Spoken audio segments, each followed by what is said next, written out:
आज हम लोग जो बात करने जा रहे हैं वो डिफॉर्मेशन ऑफ मेटल पार्ट 1 के बारे में बात करने जा रहे हैं। तो देखो, अभी तक हम लोगों ने क्रिस्टल स्ट्रक्चर के बारे में बात की, क्रिस्टल डिफेक्ट के बारे में बात की। अब ये जो डिफेक्ट है, ये डिफेक्ट कैसे उत्पन्न होता है, उसके रीजन क्या-क्या है, तो उसके बारे में आज हम लोग बात करेंगे। ये पार्ट फर्स्ट है। तो इसमें सबसे पहले हम लोग चलते हैं कि डिफॉर्मेशन होता क्या है, कैसे डिफॉर्मेशन होता है ना? तो ये एक जनरल इंट्रोडक्शन है, कभी एग्जाम में ये क्वेश्चन नहीं आता, बट इंट्रोडक्टरी है। कभी कभी जब क्या होता है कि जब मेटल पीस है ना में जब हम लोग किसी तरह का कोई फोर्स अप्लाई करते हैं ना, किसी भी तरह का कोई फोर्स होगा, चाहे शियर फोर्स हो, चाहे बेंडिंग फोर्स हो, या किसी भी तरह का फोर्स हो, तो उसके शेप या साइज में जो चेंज होते हैं है ना, वो ट्विस्ट हो गया या उसका शेप बिगड़ गया, मान लो पहले चौकोर था, चौकोर की जगह वो किसी दूसरे शेप में आ गया, तो ये जो चीज, ये जो प्रॉपर्टी होती है, ये प्रॉपर्टी होती है डिफॉर्मेशन प्रॉपर्टी या मैकेनिकल डिफॉर्मेशन प्रॉपर्टी। ठीक है, तो बड़ा सिंपल है डेफिनेशन, है ना? और हालांकि एग्जाम पॉइंट व्यू से इतना इंपॉर्टेंट नहीं है, बट फिर भी आपको पता होना चाहिए कि डिफॉर्मेशन कैसे उत्पन्न होता है। अक्सर ये कंपटीशन में पूछ लिया जाता है कि डिफॉर्मेशन के लिए क्या क्या पैरामीटर रिस्पॉन्सिबल होते हैं। ठीक है, अब हम लोग आते हैं कि डिफॉर्मेशन के टाइप कितने होते हैं। तो ये आप लोगों ने अपने 12th में और अपनी प्राइमरी जूनियर कक्षाओं में भी पढ़ा होगा। डिफॉर्मेशन जो होता है वो दो टाइप का होता है। एक होता है आपका इलास्टिक डिफॉर्मेशन, और दूसरा होता है वो होता है आपका प्लास्टिक डिफॉर्मेशन, है ना? तो इसके बारे में अच्छा कुछ डेफिनेशन आपको पता है, कुछ बताइए, इलास्टिक डिफॉर्मेशन क्या होता है?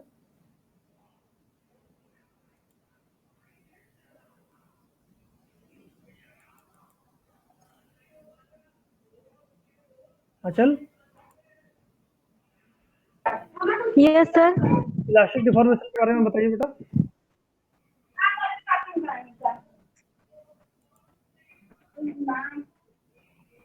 सर नहीं पता। ओके, प्रखर आपको? इलास्टिक डिफॉर्मेशन हाँ, मतलब सर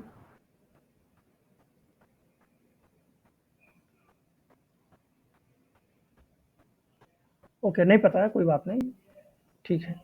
देखो, इलास्टिक जैसे डिफॉर्म, कोई हाँ जैसे कोई बॉडी स्ट्रेच करते हैं, हाँ हाँ फिर वो उसी मतलब एक ऐसा पोजीशन आता है, फिर वो उस पोजीशन पे जैसे रबड़ है, हाँ हाँ मैंने कुछ हद वो अपनी पोजीशन रिगेन कर लेगा, फिर वो हम उसको पीछे चले जाएंगे, फिर ऐसी पोजीशन आएगी वो अपनी पोजीशन रिगेन नहीं कर पाएगा। अच्छा, ओके, गुड गुड गुड, बहुत अच्छा है। यही है, यही डेफिनेशन है अचल।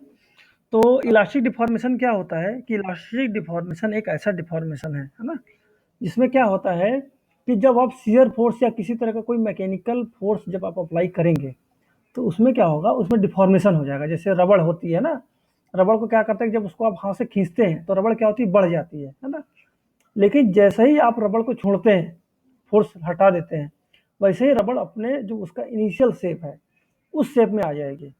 ये होता है आपका इलास्टिक डिफॉर्मेशन, है ना? तो ये जो डेफिनेशन है, ये 2 लाइन में इसको मैंने कवर किया। ये डेफिनेशन वही बताती है। इसमें क्या लिखा गया है कि एक तरीके का ऐसा डिफॉर्मेशन है जो स्ट्रेस के लगाने पर दिखाई देगा और स्ट्रेस के हटाने पर दोबारा वो गायब हो जाएगा। इसका मतलब है कि जैसे ही आप स्ट्रेस अप्लाई करेंगे तो उसमें डिफॉर्मेशन हो जाएगा, और जैसे ही आप स्ट्रेस रिमूव करेंगे, निकाल देंगे, वैसे ही वो अपनी प्रारंभिक अवस्था में आ जाएगा। ठीक है, ये है, होता है आपका इलास्टिक डिफॉर्मेशन, है ना? अब जैसे ये फिगर है, ये जो फिगर अब हम देखें, तो इस फिगर में आप देखेंगे, अच्छा इसमें एक चीज़ और इम्पोर्टेंट है बात, वो मैं आपको बता देता हूँ कि इस तरह का जो डिफॉर्मेशन होता है, ये डिफॉर्मेशन हमेशा स्ट्रेस के लो मैग्नीट्यूड, मतलब कम, सबसे जो छोटा परिणामी होता है, मतलब इसका मतलब बहुत मोटा मोटा मैं बताऊं अगर, तो अगर आप स्ट्रेस की जो मात्रा है, अगर वो बहुत कम मात्रा में लगाते हैं स्ट्रेस, है ना, तभी इस तरह का डिफॉर्मेशन देखने को मिलता है। अगर आपने स्ट्रेस की मात्रा बढ़ा दिया और इतना बढ़ा दिया कि वो मटेरियल की इलास्टिक लिमिट से ऊपर चला गया, तो मटेरियल में परमानेंट डिफॉर्मेशन हो जाएगा, जिसे बोलते हैं प्लास्टिक डिफॉर्मेशन। ठीक है, ये डिफरेंस होता है इलास्टिक डिफॉर्मेशन और प्लास्टिक डिफॉर्मेशन में। ठीक है, अब अगर हम इस फिगर में जाके देखें, तो इस फिगर में आप देखेंगे कि जो पहला फर्स्ट फिगर ए है, फर्स्ट फिगर ए में ये एरो दिखाया गया है, ये एरो दिखाता है लगने वाले फोर्स को, और उसी तरह सी जो फिगर है, सी फिगर्स में भी दिखाता है ये लगने वाले फोर्स को।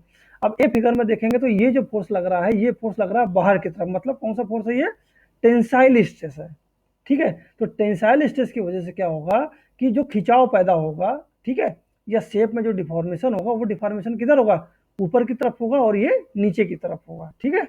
जैसे ये बी फिगर में दिख रहा है, इसमें बी फिगर में देखेंगे तो यहाँ पर देख रहे हैं पूरा रेक्टेंगल है, लेकिन यहाँ पर ये रेक्टेंगल नहीं हो गया, ठीक है। यहाँ पर इसकी जो लंबाई है, लंबाई यहाँ पर ये बढ़ गई है ना। उसी तरह आप सी फिगर में देखेंगे, सी फिगर में कंप्रेशन फोर्स काम कर रहा है, एक फोर्स ऊपर से नीचे की तरफ काम कर रहा है और एक फोर्स नीचे से ऊपर की तरफ काम कर रहा है। तो ये क्या कर रहा है, इसको दबा रहा है, कंप्रेस कर रहा है। तो कंप्रेस करने की वजह से आप देखेंगे कि ये जो सर्किल था, ये सर्किल कैसा होगा, ये देखिए ये अंडाकार हो गया, मतलब दब गया और इधर दाएं और बाएं साइड में ये फैल गया, है ना। तो ये जो इस तरह के जो स्ट्रेस होते हैं, यही स्ट्रेस एक्चुअल में इलास्टिक डिफॉर्मेशन कहलाते हैं, ठीक है प्रकार, क्लियर है ना आपको।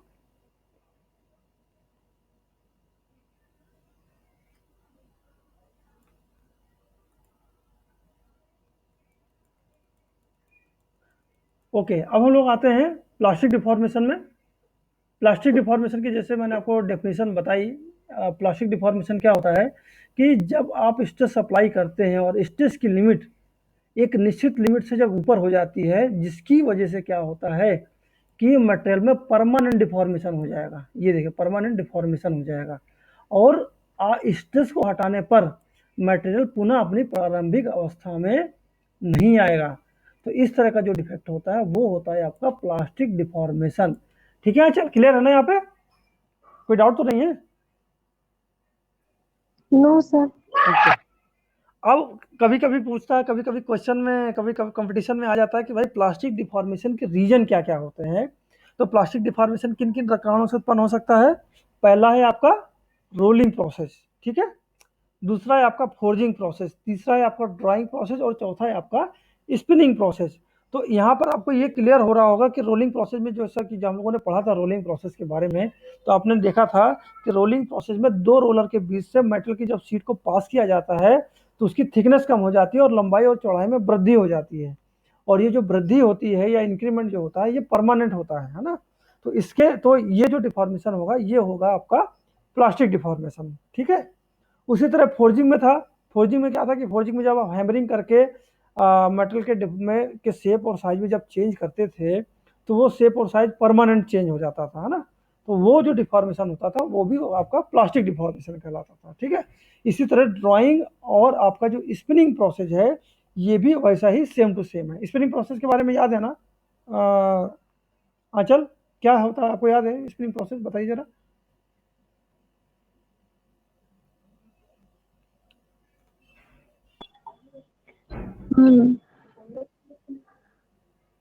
सर थोड़ा थोड़ा भूल गए हैं।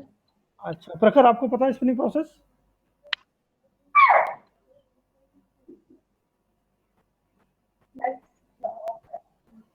नो से कुछ ध्यान नहीं आ रहा। अच्छा अच्छा, चलो ठीक है, नोट्स फिर से दोबारा पढ़ो।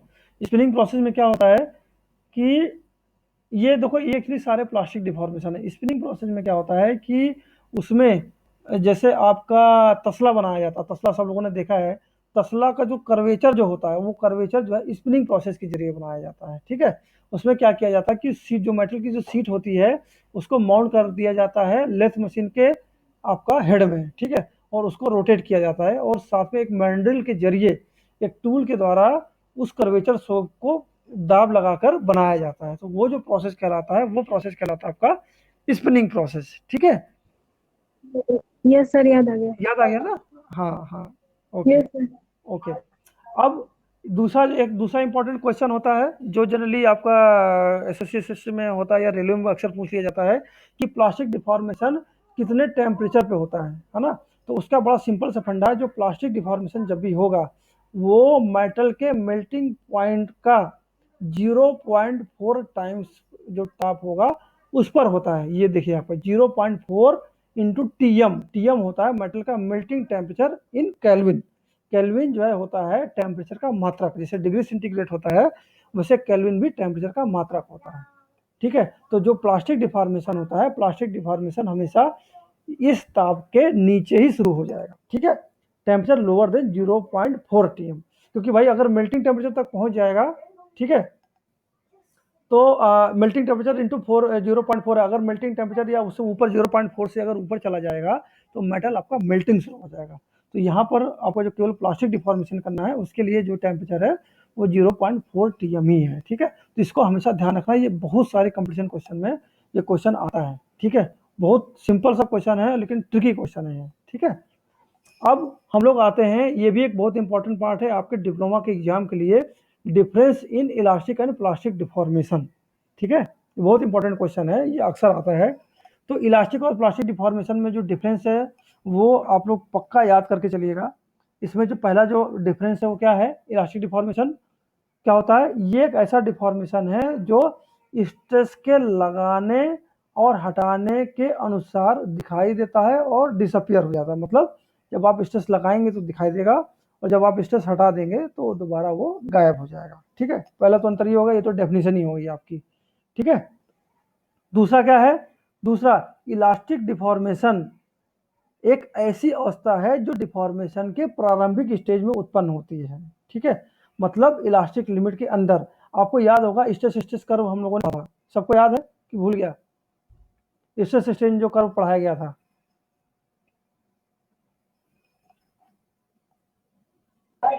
Yes sir. ये स्ट्रेस स्ट्रेन कर्व इस तरह हुआ करता था, स्ट्रेस स्ट्रेन कर्व, ठीक है। यहाँ पर क्या होता था, यहाँ पर आपकी ये इलास्टिक लिमिट हुआ करती थी, ठीक है। तो जो भी आपका इलास्टिक डिफॉर्मेशन होगा वो ये जो लिमिट है इस लिमिट के अंदर ही होगा, तभी आपका मेटल स्ट्रेस के हटाने पर दोबारा अपनी प्रारंभिक अवस्था मतलब इस अवस्था में आ जाएगा। लेकिन जैसे ही आपका जो स्ट्रेस है इस रेंज से जैसे ही ऊपर जाएगा तो ये जो अपर यील्ड पॉइंट है, ठीक है, जैसे इस पॉइंट के ऊपर जाएगा उसमें परमानेंट डिफॉर्मेशन होना शुरू हो जाएगा, ठीक है। तो ये होता है आपका, ये डिफरेंस है इलास्टिक और प्लास्टिक डिफॉर्मेशन में, ठीक है। अभी हम लोग इसमें नेक्स्ट पॉइंट जो आपको बता रहे हैं, सेकंड पॉइंट जो है कि इलास्टिक डिफॉर्मेशन की फर्स्ट स्टेज है। फर्स्ट स्टेज का मतलब क्या हो गया आपका, कौन सी स्टेज हो गई, ये स्टेज हो गई, ये वाली स्टेज, ठीक है, ये स्टेज है, ठीक है। इस स्टेज तक जब तक आपका डिफॉर्मेशन होगा हमेशा वो इलास्टिक होगा, हमेशा वो अपनी प्रारंभिक अवस्था में वापस लौट के आ जाएगा, ठीक है। लेकिन जैसे ही इस स्टेज से बाहर होगा वो प्लास्टिक डिफॉर्मेशन की तरफ बढ़ने लगेगा, ठीक है। अब नेक्स्ट थर्ड पॉइंट क्या है, it take place over the short range of stress strain curve. तो शॉर्ट रेंज कौन सी हो गई, यही वाली आपकी शॉर्ट रेंज है, ये वाली, ये आप ध्यान रखिएगा। स्ट्रेस स्ट्रेन कर्व में ये विशेष ध्यान रखना है कि आपके किस रेंज में क्या क्या आता है। तो ये जो रेंज है वो है आपकी इलास्टिक रेंज और ये जो पॉइंट है वो है आपका पॉइंट ऑफ इलास्टिक लिमिट, ठीक है, ठीक है, ठीक है। और ये जो रेंज होती है ये रेंज बहुत छोटी होती है, इसके लिए इसको बोलते हैं शॉर्ट रेंज में आता है, ठीक है, ठीक है। ये हो गया, अलग कर्व तो बताया। हाँ, ये इसीलिए तो मैं दोबारा आपको बता रहा हूँ, आप इसको उससे लिंक करना सीखो कि कैसे उससे लिंक होगा, तो आपको ये जो डिफरेंस है डिफरेंस बहुत आसानी से याद हो जाएगा, ठीक है। अब जो फोर्थ पॉइंट है, फोर्थ पॉइंट क्या बोलता है कि in elastic deformation the strain reaches at maximum value after the stress has reach of the maximum value, ठीक है।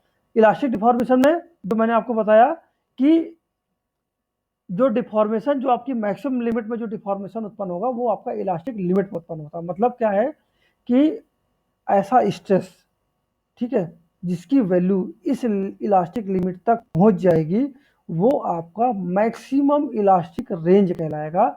इसके बाद आपका प्लास्टिक लिमिट स्टार्ट हो जाएगा, ठीक है। ये आपका इलास्टिक रेंज है ना। तो जो फोर्थ पॉइंट है, फोर्थ पॉइंट आपका ये वही बता रहा है कि इलास्टिक डिफॉर्मेशन वो तब आपका मैक्सिमम लिमिट तब पहुंचेगा जब स्ट्रेन और स्ट्रेस दोनों इलास्टिक लिमिट के मैक्सिमम रेंज तक पहुंच जाएंगे, ठीक है, ठीक है। चल क्लियर है ये point, yes sir. Okay. But इसको आप पढ़िए जरूर आचल, अगर पढ़ेंगे नहीं तो सब भूल जाएगा ये, ठीक है। तो ये जो चार पॉइंट है ये चार पॉइंट आपके इलास्टिक डिफॉर्मेशन के हैं, ठीक है, उससे रिलेटेड है। अब हम लोग आते हैं प्लास्टिक डिफॉर्मेशन के बारे में। तो प्लास्टिक डिफॉर्मेशन में जो फर्स्ट पॉइंट है वो बड़ा बड़ा सिंपल है, डेफिनेशन है कि स्ट्रेस लगाने पर मेटल में डिफॉर्मेशन होता है लेकिन स्ट्रेस हटाने पर मेटल पुनः अपनी प्रारंभिक अवस्था में नहीं आता है। इस तरह का जो डिफॉर्मेशन होता है वो कहलाता है आपका क्या, प्लास्टिक डिफॉर्मेशन, ठीक है।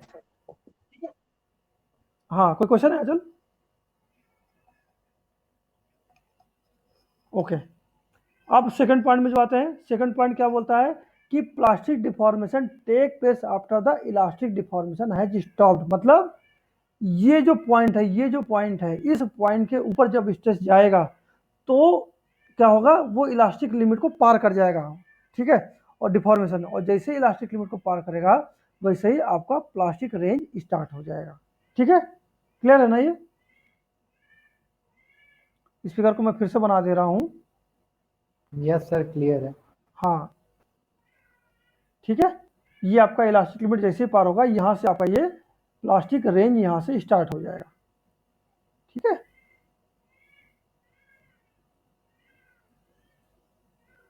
ये हो गया आपका प्लास्टिक रेंज। अब थर्ड पॉइंट क्या बोलता है, थर्ड पॉइंट बोलता है कि जो प्लास्टिक रेंज होता है वो स्ट्रेस स्ट्रेन कर्व के सबसे बड़े एरिया को कवर करता है। तो बिल्कुल करता है, कैसे करता है भाई, इलास्टिक लिमिट आपका यहाँ से खत्म हो गया, अब इलास्टिक लिमिट के बाद जो भी लिमिट है वो आपकी प्लास्टिक लिमिट है भाई। यहाँ से ये स्टार्ट होगा, यहाँ ऊपर जाएगा, फिर ऐसे घूम कर यहाँ तक जाएगा जहाँ तक फ्रैक्चर नहीं होता है। जैसे ही वो फ्रैक्चर होगा वैसे ही वो, तो फिर फ्रैक्चर होगा तो फिर खत्म ही हो गया काम, ठीक है। लेकिन जब तक फ्रैक्चर नहीं होता है तब तक वो प्लास्टिक लिमिट में रहता है, मतलब कि इस पॉइंट को जैसे ही पार करेगा, इलास्टिक लिमिट को जैसे ही पार करेगा, स्ट्रेस को हटाने पर वो वस्तु अपनी प्रारंभिक अवस्था में नहीं आएगी और इस पूरे रेंज को फॉलो करेगी। ये पूरा रेंज आपका प्लास्टिक डिफॉर्मेशन करेगी, ठीक है। ये बड़ा सिंपल है, बहुत सिंपल है ये, ठीक है। नेक्स्ट पॉइंट हम लोग आते हैं फोर्थ पॉइंट में। फोर्थ पॉइंट क्या बोलता है कि इन plastic deformation stress occur simultaneously with the application of stress, ठीक है। तो प्लास्टिक डिफॉर्मेशन इसका क्या मतलब है कि भाई जैसे जैसे आप स्ट्रेस की वैल्यू बढ़ाते जाओगे, मेटल प्लास्टिक का जो जो मेटल में होने वाला जो डिफॉर्मेशन है वो बढ़ता जाएगा, ठीक है। और एक स्टेज ऐसे आएगी कि वो इलास्टिक लिमिट को पार करके प्लास्टिक लिमिट में जाएगा। और उसमें एक सिचुएशन और भी थी, आपको मैंने जो बताया था, आप ध्यान कीजिए कि एक अवस्था ऐसी आती है जिसमें क्या होता है कि स्ट्रेस को अगर ना बढ़ाया जाए, ठीक है, तब भी स्ट्रेन की वैल्यू कंटिन्यूअस बढ़ती चली जाती है और फाइनली क्या होता है आपका यहाँ पर फ्रैक्चर हो जाता है, ठीक है। तो एक ये स्टेज ऐसी भी आती है। तो ये जो प्लास्टिक डिफॉर्मेशन है, प्लास्टिक डिफॉर्मेशन क्या बताता है कि हम जब स्ट्रेस को बढ़ाना शुरू करते हैं तो मेटल में प्लास्टिक डिफॉर्मेशन स्टार्ट हो जाता है, ठीक है, पहली चीज़। दूसरी चीज़, एक ऐसी अवस्था भी आती है कि स्ट्रेस को बढ़ना रोकने पर भी स्ट्रेन की वैल्यू कंटिन्यूअस बढ़ती जाती है। और ये जो अवस्था होती है, ये अवस्था तब तक आती जाती है जब तक कि मेटल में फ्रैक्चर न उत्पन्न हो जाए, ठीक है। तो जब तक फ्रैक्चर नहीं उत्पन्न होगा तब तक मेटल अपनी प्लास्टिक डिफॉर्मेशन की अवस्था में ही रहेगा, ठीक है। क्लियर है, यहाँ पे कोई डाउट तो नहीं है? अगर कोई डाउट हो तो पूछ सकता है यहाँ पर।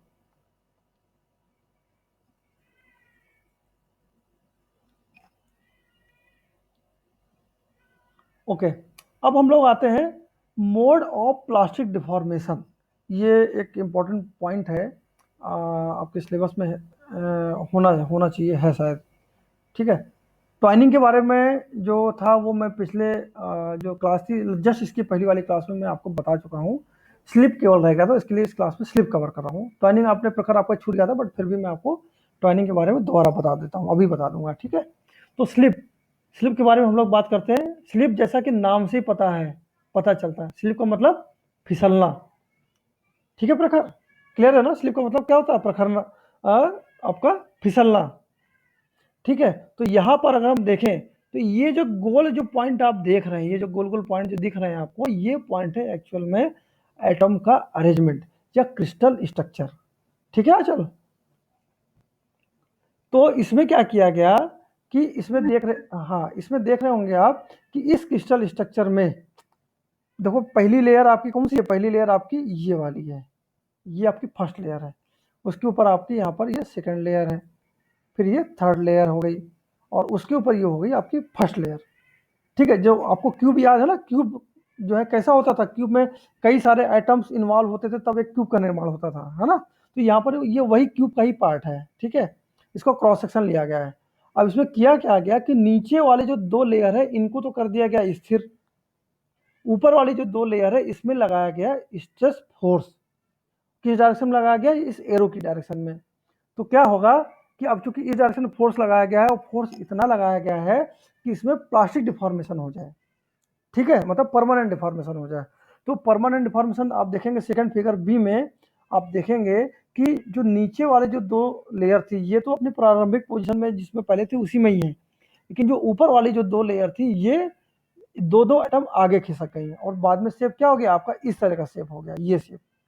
तो इस तरह का जो डिफॉर्मेशन होता है वो कहलाता है आपका स्लिप डिफॉर्मेशन। ठीक है, तो डेफिनेशन वाइज देखा जाए तो द टर्म स्लिप में be defined as shear deformation. ठीक है, तो यहाँ पर क्या हो रहा है, आप सिंपल देख रहे हैं कि भाई ये जो 2 लेयर है ये 2 लेयर परमानेंट शिफ्ट हो गई आगे की तरफ, अब ये वापस नहीं आएंगी। तो जब परमानेंट शिफ्ट आगे शिफ्ट हो गई तो क्या हो गया, यहाँ पर एक तरीके का शियर हो गया, कटिंग हो गया है। कैसे कटिंग हो गया आप देख रहे होंगे, यहाँ पर आइटम परमानेंट गायब हो गए, तो ये क्या हो गया, ये पूरा लेयर ही आपका आगे शिफ्ट हो गया, तो कटिंग हो गया। इसके लिए से बोलते हैं एक तरह का ये शियर डिफॉर्मेशन है। ठीक है, जो कब उत्पन्न होता है, विच moves the atoms through many inter atomic distance, ये इंटर एटॉमिक डिस्टेंस है। ठीक है, ये ध्यान रखिएगा, many inter atomic distance. Inter atomic distance का मतलब क्या होता है कि भाई एक एटम से दूसरे एटम के बीच की जो डिस्टेंस होती है वो होती है इंटर एटॉमिक डिस्टेंस। ठीक है, कैसे, एक एटम ये है दूसरा ये है, ठीक है, इन दोनों के बीच की जो डिस्टेंस होगी, सेंटर टू सेंटर जो डिस्टेंस है वो होगी आपकी इंटर एटॉमिक डिस्टेंस। जब एटम कई इंटर एटॉमिक डिस्टेंस पर मूव कर जाएगा, मतलब मान लो एक ये डिस्टेंस ये हो गई, फिर एक ये डिस्टेंस ये हो गई, अब ये टोटल डिस्टेंस ये हो गई आपकी एक्स। जब एक्स डिस्टेंस आपका मूव कर जाएगा तो वो कहलाएगा आपका इंटर एटॉमिक डिस्टेंस। ठीक है, तो जब कई इंटर एटॉमिक डिस्टेंस से मूव कर जाता है एटम तो वो उसकी वजह से क्या होता है, स्लिप उत्पन्न होता है। ठीक है, प्रखर क्लियर है ना ये? Yes sir. ओके, अगर यहाँ पर किसी को कोई भी डाउट होगा तो पूछते चलेगा। ठीक है, इसमें क्लियर रहना चाहिए। अब इसमें हम लोग आगे बात करते हैं कि अब ये जो आपका जो इंटर एटॉमिक जो डिस्टेंस है, इसमें आप देखेंगे कि द मोमेंट ऑफ एटम और slip occurs only when the shear stress exceed the critical value. Critical value कौन सी है, इलास्टिक लिमिट वाली वैल्यू। ठीक है, जब लगाया गया स्ट्रेस की वैल्यू इतनी ज़्यादा हो जाएगी कि वो इलास्टिक लिमिट को पार कर जाए, तब इस तरह का ये स्लिप उत्पन्न होता है। ठीक है, और परमानेंट डिफॉर्मेशन हो जाता है। तो ये लाइन बहुत इंपॉर्टेंट है। ठीक है, अब नेक्स्ट क्या होता है, चलो एटम तो कई इंटर एटॉमिक डिस्टेंस में मूव कर गए तो हो गया, ठीक है, बार बार डिस्कस करने की जरूरत नहीं है। नेक्स्ट पॉइंट क्या है, इस तरह का जो डिफॉर्मेशन है वो आप किस तरह देख सकते हैं, कैसे पॉसिबल होगा कि कैसे विजिबल हो, उसका एक ही तरीका माइक्रोस्कोप। जब आप माइक्रोस्कोप से देखेंगे तभी आपको इस तरह का डिफॉर्मेशन दिखाई देगा, क्योंकि ये इतने छोटे डिफॉर्मेशन होते हैं कि आप जो है नॉर्मल आंखों से आप इसको नहीं देख सकते हैं। ठीक है, तो इसके लिए इसको माइक्रोस्कोप का यूज करना पड़ेगा। ठीक है, ओके, अब आते हैं हम लोग वर्क हार्डनिंग प्रोसेस में। वर्क हार्डनिंग प्रोसेस क्या होता है, वर्क हार्डनिंग प्रोसेस, जो वर्क हार्डनिंग प्रोसेस होता है, एक ये सबसे पहली बात है कि कंपटीशन पॉइंट ऑफ व्यू से जो सबसे इंपॉर्टेंट पॉइंट है कि वर्क हार्डनिंग से फायदे क्या क्या होते हैं, है ना, ये बहुत कॉमन क्वेश्चन है। तो वर्क हार्डनिंग एक प्रकार का ऐसा डिफॉर्मेशन है जो हमेशा रूम टेम्परेचर पे होता है। ठीक है, मतलब क्या होता है कि जैसे आप देखा जाए कि आप कोई भी लोहे का सामान लेके आए, ठीक है, वो लोहे का सामान आप उसको नॉर्मल कंडीशन पे आप रूम टेम्परेचर पे रख दीजिए, रखा रहने दीजिए, महीनों महीनों रखा रहने दीजिए। कुछ दिन बाद क्या होगा कि जिस समय आप उसको लेके आए थे उस समय आप उसकी हार्डनेस, ठीक है, टेंसाइल और फटीग स्ट्रेंथ जब चेक करेंगे और 3-4 महीने बाद जब चेक करेंगे तो उसमें बहुत ही ज़मीन आसमान का डिफरेंस दिखाई देगा। 3-4 महीने बाद उसकी हार्डनेस, टेंसाइल और फटीग स्ट्रेंथ जो है वो क्या होगी, बढ़ जाएगी, अच्छी हो जाएगी। ठीक है, तो वो क्या हो गया, वो वर्क हार्डनिंग होगा। ये एक कंटिन्यूअस प्रोसेस है जिससे रोका नहीं जा सकता। ठीक है, तो ये एक ऐसा डिफॉर्मेशन है जो हमेशा रूम टेम्परेचर पे होगा, ये तो डेफिनेशन हो गई।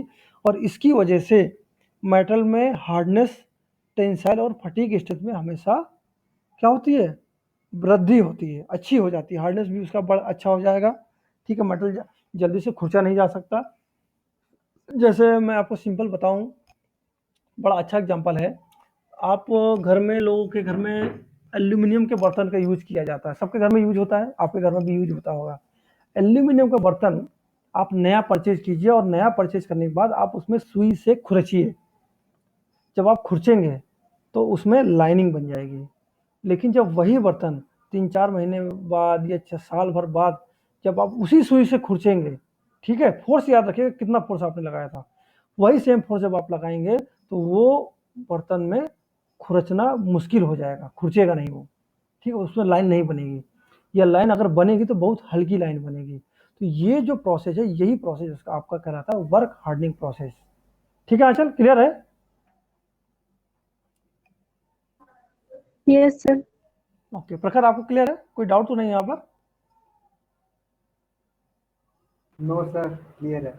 ओके ठीक है। अब हम लोग आगे बढ़ते हैं इसमें कि मेटलिक पीस में जब लोड लगाया जाता है, ठीक है, बियॉन्ड द इलास्टिक लिमिट, ठीक है, तो चलो ठीक है, ये लाइन इतना इंपॉर्टेंट है, छोड़ो इसको, इसके बारे में नहीं बात करेंगे, ठीक है।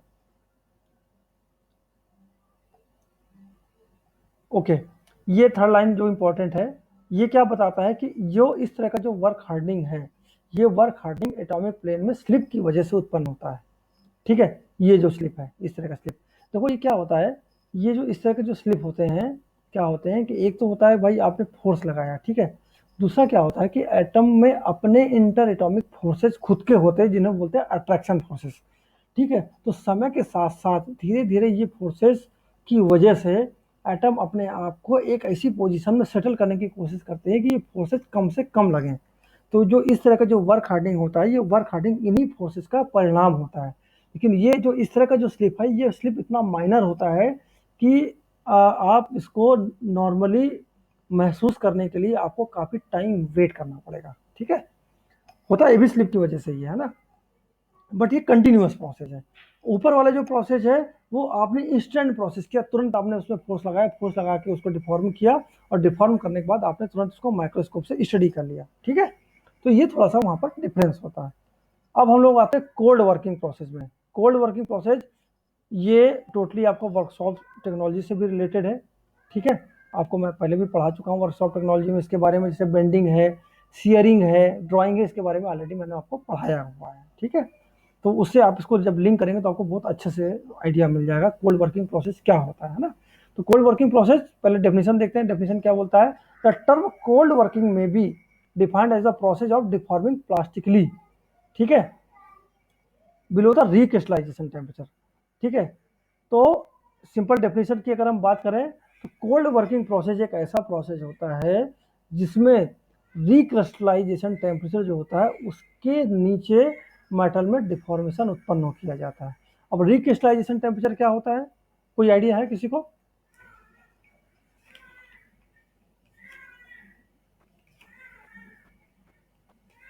प्रखर, रिक्रिस्टलाइजेशन टेम्परेचर?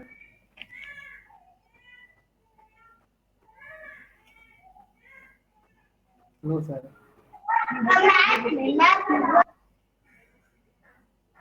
ओके आचल, आपको? सर प्लास्टिक टेम्परेचर से अधिक होता है सर। अरे नहीं नहीं भाई, नहीं नहीं, देखो जो एक्चुअली क्या होता है, देखो सबसे पहली चीज़ क्या होती है, रिक्रिस्टलाइजेशन क्या होता है, वो आपको अभी आपके सिलेबस में मैं आपको आगे पढ़ाऊंगा। बट अभी रिक्रिस्टलाइजेशन टेम्परेचर के बारे में बात आई तो मैं आपको बता देता हूँ, बहुत जनरल बताऊंगा, बाद में जब हम लोग पढ़ेंगे तो फिर आगे बात करेंगे। देखो रिक्रिस्टलाइजेशन जो प्रोसेस होता है, ये एक ऐसा प्रोसेस होता है जिसमें, ठीक है, मेटल को अगर हल्का सा अगर हीट किया जाए, हीट इन द सेंस कि मेटल में किसी तरह का कोई हीट ट्रीटमेंट ना हो, मेटल को जब हल्का सा हीट किया जाता है तो उसमें स्ट्रेन फ्री ग्रेन का निर्माण होता है, ठीक है। स्ट्रेन फ्री जब वो जो प्रोसेस है, स्ट्रेन फ्री ग्रेन का निर्माण का जो प्रोसेस है, वो कहलाता है आपका रिक्रिस्टलाइजेशन प्रोसेस। और जिस टेम्परेचर पर ये प्रोसेस किया जाता है वो कहलाता है आपका रिक्रिस्टलाइजेशन टेम्परेचर, ठीक है। अब रिक्रिस्टलाइजेशन, ये तो हो गई डेफिनेशन रिक्रिस्टलाइजेशन प्रोसेस की, ठीक है।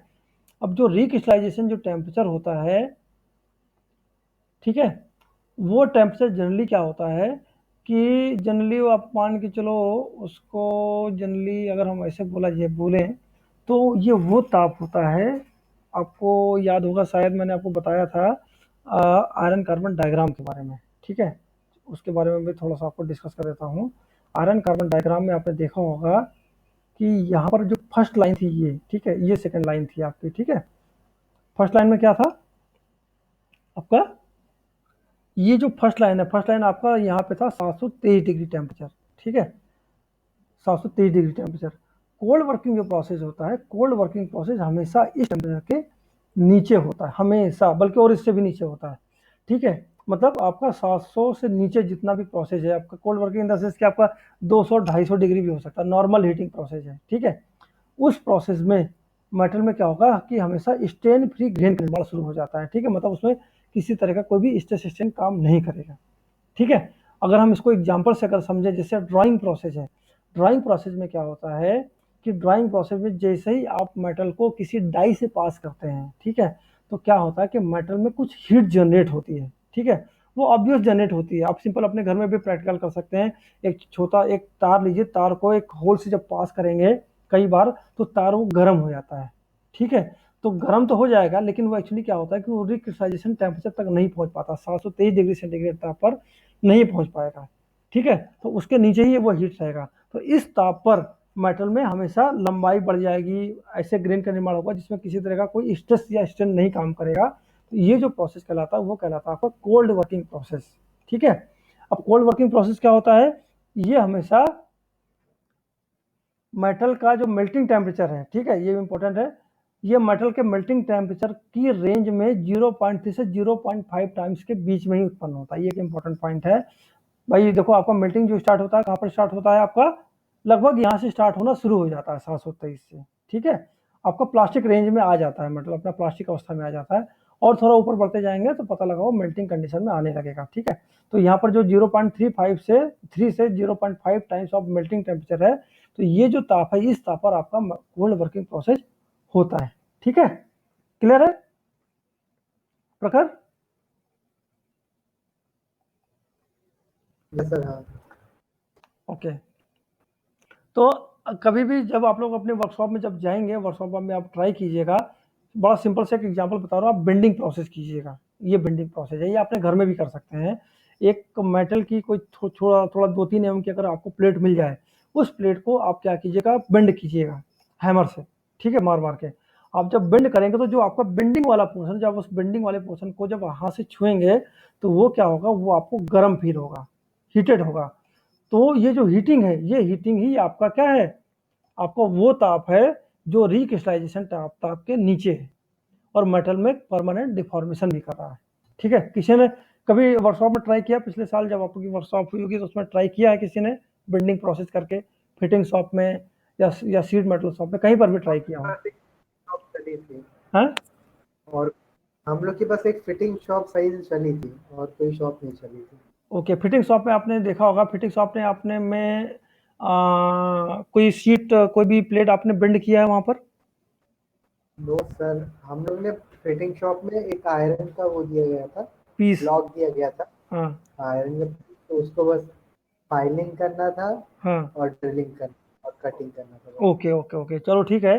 आपकी बात ध्यान रखना, आपकी वजह आपका कॉलेज खुलेगा, आप इस बेंडिंग प्रोसेस को करना वहाँ पर, ठीक है। आपको कोल्ड वर्किंग प्रोसेस के बारे में पूरा क्लियर हो जाएगा।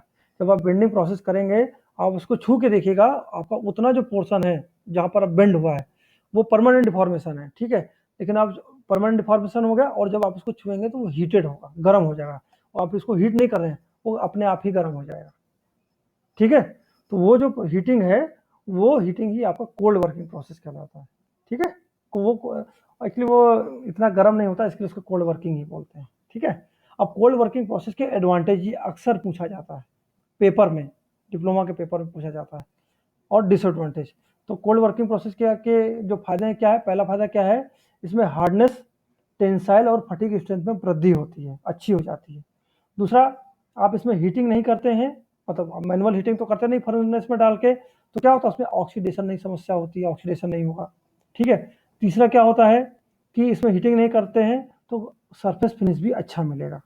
और चौथा क्या होता है कि इसमें जो डायमेंशन टॉलरेंस जो होती है, ठीक है, डायमेंशनल टॉलरेंस भी अच्छी होती है। क्यों अच्छी होती है, कि आपको सिंपल सा पता है कि मेटल को जब हीट किया जाता है तो उसमें एक्सपेंशन होता है, लेकिन जब आप मेटल को हीट ही नहीं कर रहे हैं तो वो जो एक्सपेंशन की जो समस्या है, जिसकी वजह से डायमेंशन में चेंज हो जाता है परमानेंट, वो चेंज नहीं होगा। आपने सिंपल जो ठोका, ठोक के जो आकार आपको देना था वो आकार आप सिंपल सा दे सकते हैं। ठीक है, तो ये इसके फायदे हैं। डिसएडवांटेज क्या है? डिसएडवांटेज ये होता है कि इसमें डक्टिलिटी और क्रीप रेजिस्टिविटी में कमी होती है। उसका रीजन क्यों होता है कि जब आपने उसे बिना हीट किए हुए उसे बेंड किया तो उसमें एटम्स के बीच में स्ट्रेस डेवलप होते हैं। ठीक है, हीटिंग किसके लिए किया जाता है? हीटिंग किया जाता है उसमें मेटल में एक्सपेंशन हो, जिसकी वजह से जो आइटम्स के बीच में जो लगने वाला जो स्ट्रेस है वो स्ट्रेस रिलीज हो जाए। ठीक है, जब आप हीटिंग ही नहीं कर रहे हैं तो उसमें एक्सपेंशन होगा नहीं, जिसकी वजह से क्या होगा, स्ट्रेस डेवलप हो जाएगा। ठीक है, और क्रीप रेजिस्टिविटी भी कम हो जाएगी। सेकंड क्या है एडवांटेज? इसमें डिफॉर्मेशन करने के लिए आपको बहुत ज़्यादा फोर्स लगाने की जरूरत पड़ेगी। ठीक है भाई, हीटेड पोर्शन होता है तो उसको आसानी से आप हैमरिंग करके आप उसको बेंड कर सकते हैं, लेकिन जब वो ठंडा होगा तो उसको बेंड करने के लिए बहुत ज़्यादा हैमरिंग करना पड़ेगा। ठीक है ना, ये तो एक्सपीरियंस है कि नहीं सबको? रवि? यस सर, अभी मटेरियल का रहता है। हाँ, जब आप उसको बिना गर्म किए जब हीट करते हैं तो बहुत ज़्यादा फोर्स लगाना पड़ता है। ठीक है, इंटरनल स्ट्रेस को मैंने बता दिया, इंटरनल स्ट्रेस डेवलप होंगे। ठीक है, इसमें क्या होगा कि अब चूंकि हीटिंग नहीं किया है, एटम्स के बीच में बहुत ज़्यादा स्ट्रेस डेवलप होता है, जिसकी वजह से इसमें डिस्टॉर्शन भी बहुत तेजी से होता है। ठीक है, इसमें ग्रेन स्ट्रक्चर्स के बीच में स्ट्रेस डेवलप होने की वजह से। ठीक है, तो ये है इसके डिसएडवांटेज, है ना। तो जो कोल्ड वर्किंग प्रोसेस है उसके डेफिनेशन और उसके एडवांटेज और डिसएडवांटेज ये आप लोग विशेष तौर पे याद रखिएगा, ये पेपर में आएगा 100%। ठीक है, और अगर आपका अभी अब चूंकि अभी तो ये कोरोना है तो मे भी आपका असाइनमेंट में शायद आपका ये ऑप्शनल हो रहा है तो शायद ना हो, बट अगर आपका रिटन एग्जाम होता है या कोई कंपटीशन होता है तो इसमें ये पक्का मान के चलिए कि इसमें एक क्वेश्चन फंसता ही फंसता है। ठीक है, अब हम लोग आते हैं रिकवरी में। रिकवरी क्या होती है?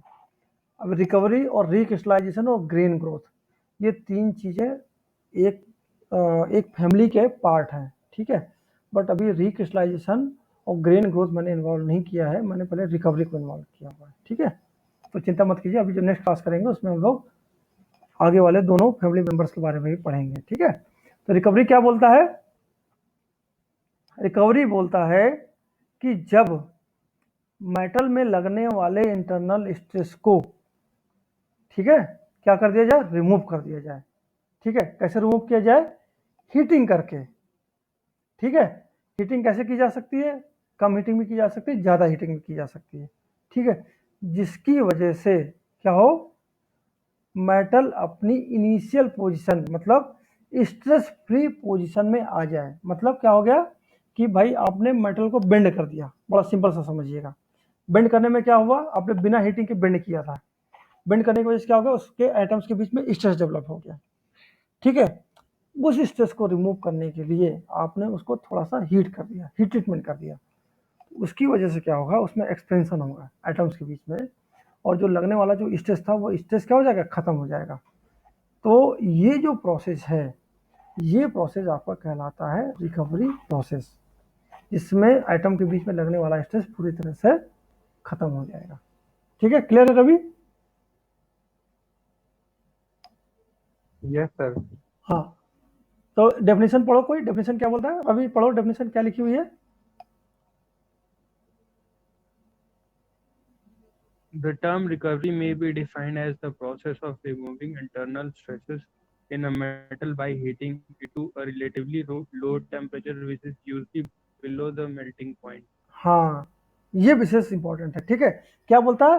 Process of removing internal stress, समझिएगा, process of removing internal stress in metal by किसके द्वारा?